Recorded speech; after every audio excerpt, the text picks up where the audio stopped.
কবরের আযাবের কথা শুনলেই তো কাঁপ দিয়া ওঠে সময়।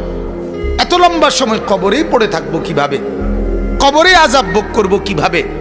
হাসরের ময়দান তো পরের খবর, জাহান্নাম তো পরের খবর।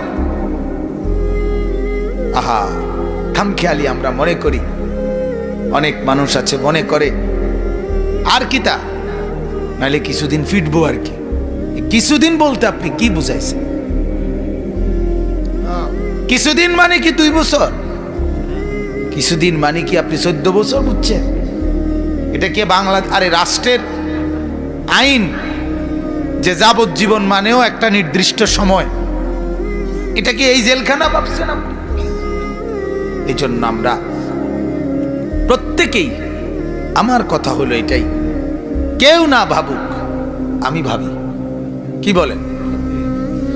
একজনই ভাবি, আমি ভাবি আমার আখিরাত নিয়ে, আমার পরকাল নিয়ে।